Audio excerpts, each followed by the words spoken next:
Hello, welcome back to the channel. I am Rishti, a medical student studying homeopathy, and as said, homeopathic materia Medica के basics हमने cover कर लिए हैं। Playlist में तुम्हें मिल जाएगा। बायोकेमिक सिस्टम का भी बेसिक अभी हम कवर कर लेते हैं, फिर उसके बाद में हम नेक्स्ट इससे स्टार्ट करेंगे ड्रग्स पढ़ना।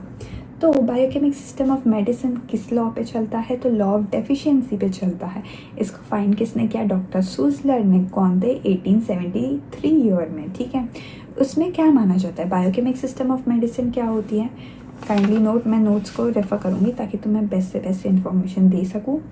तो इसमें क्या है? तो हमने ये माना है कि कुछ इनऑर्गेनिक सॉल्ट्स की जब बॉडी में डेफिशिएंसी होती है, उस वजह से बॉडी में हो जाता है डिसइक्विलिब्रियम। ठीक है, बॉडी का सिस्टम खराब हो गया और इस वजह से तुम्हारी बॉडी जो है हारमोनियस फंक्शन नहीं कर पा रही है। तुम्हारी सेल्स जो है वो अच्छे से फंक्शन नहीं कर पा रहे हैं। ऑर्गेनिक कॉन्स्टिट्यूएंट्स ऑफ सेल्स तुम्हारे अच्छे से फंक्शन नहीं कर पा रहे हैं।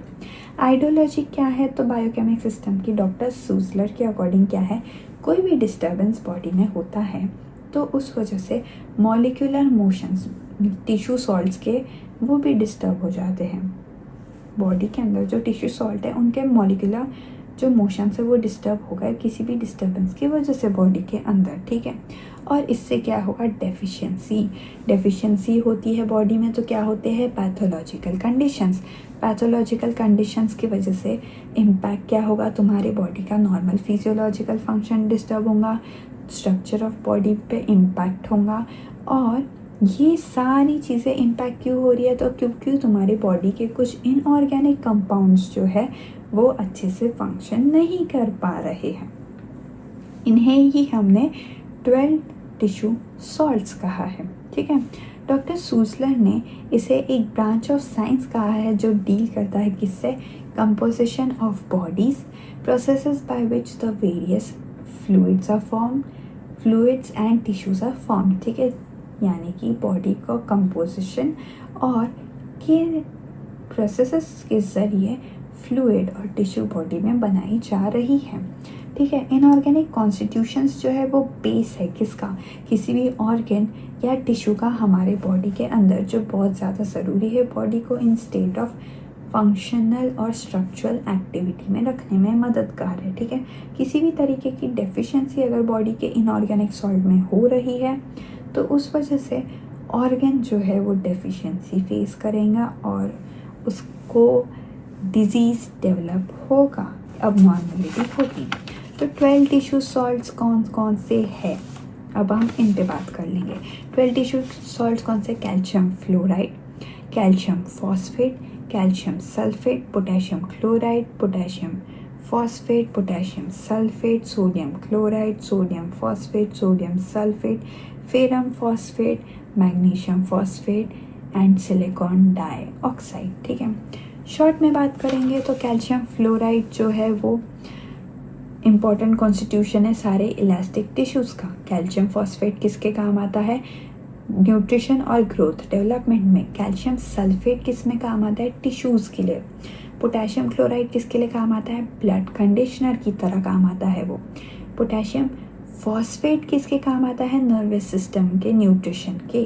पोटेशियम सल्फेट किसके काम आता है? गैशियस एक्सचेंज के, ऑक्सीजन एक्सचेंजर के तौर पर एक्ट करता है।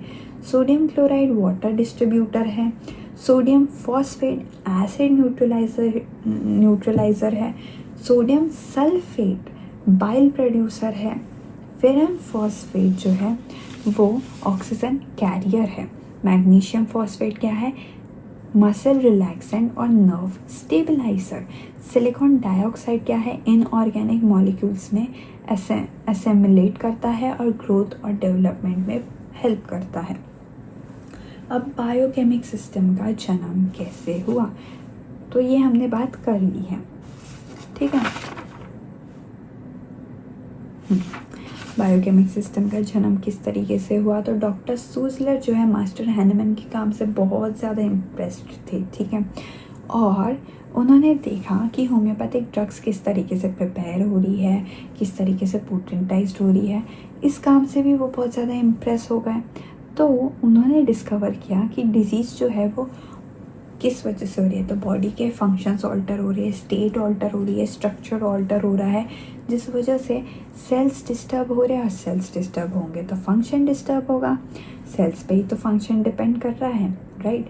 तो आप उसको मेंटेन करने का काम कौन कर रहे हैं, कुछ इनऑर्गेनिक सॉल्ट्स। अब ये कुछ इनऑर्गेनिक सॉल्ट्स क्या है इज़ द क्वेश्चन। तो उन्होंने ये सोचा कि अगर ये सॉल्ट्स की कमी हो रही है या इनमें कुछ भी खराबी है, अगर उस कमी को पूरी कर दिए जाए तो क्या बीमार इंसान ठीक होगा, ये डॉक्टर सूजला का क्वेश्चन था, ठीक है। यानी फिजियोलॉजिकल फंक्शंस की कोई रेमेडी मौजूद है क्या, उनको वो जानना था, और कौन से मिनरल सॉल्ट्स बॉडी में प्रेजेंट है ये भी उन्हें जानना था। इसलिए उन्होंने क्या किया, जो डेड बॉडीज़ के एशेस से राख है उनको लिए और उन्हें स्टडी किया। उससे उन्हें पता चला कि कुछ मिनरल सॉल्ट्स बॉडी में बहुत ज़्यादा मात्रा में होते हैं टिश्यूज़ के और ऑर्गन्स के अंदर, जैसे potassium phosphate, magnesium phosphate muscles में मिलेंगे, पोटेशियम क्लोराइड म्यूकस मेम्ब्रेन में मिलेगा, कैल्शियम फॉस्फेट बोन्स में मिलेगा। फिर उसने ये देखा कि इनकी डेफिशिएंसी होती है तो बॉडी में बीमारी पैदा हो रही है। इन्हें ट्रीट करने के लिए अगर हमने इन्हें इजेक्ट कर दिया, यानी इन्हें इंजेक्शंस के थ्रू, टैबलेट्स के थ्रू, लिक्विड के थ्रू बॉडी में दिया, तो क्या ये ठीक कर पाएगा इंसान को, इस बात की उन्हें क्यूरियोसिटी थी। तो उन्होंने वैसा करके देखा एंड पेशेंट्स ठीक हो रहे थे। अब पर इसमें कैच है क्या कि जिस सेल को तकलीफ़ है ये मेडिसिन बराबर उन तक जाना चाहिए, ये सॉल्व बराबर उन तक जाना चाहिए। इसके लिए जो है होम्योपैथिक रेमेडी जिस तरीके से प्रिपेयर की जाती है सेम उसी तरीके से प्रिपेयर करने का डिसाइड किया गया। किसे, तो बायोकेमिक मेडिसिन को डेसिमल स्केल में, कैसे डेसिमल स्केल में पोटेंटाइज करना डिसाइड किया, 3x 6x ऑनवर्ड्स, ठीक है। उसके अलावा डॉक्टर सूजलर ने रेपिटेशन ऑफ डोजेस को हर 10 मिनट बाद भी तुम मेडिसिन दे सकते हो अगर ज़रूरत रही तो, डिपेंडिंग ऑन द केस उन्होंने बोला है ये। अब ये जो 12 बायोकेमिक सॉल्ट्स है हमें टैबलेट्स के फॉर्म में मिलेंगी, लैक्टोज पाउडर के इसमें पोटेंसीज अलग अलग रह सकती है, 3x 6x 12x 30x 200x, ऐसे अलग अलग पोटेंसीज में दी गई हैं। तो नेक्स्ट वीडियो में हम बात करेंगे similarities and differences between homeopathic system and biochemic system. I hope तुम्हें ये बेसिक समझ में आया होगा।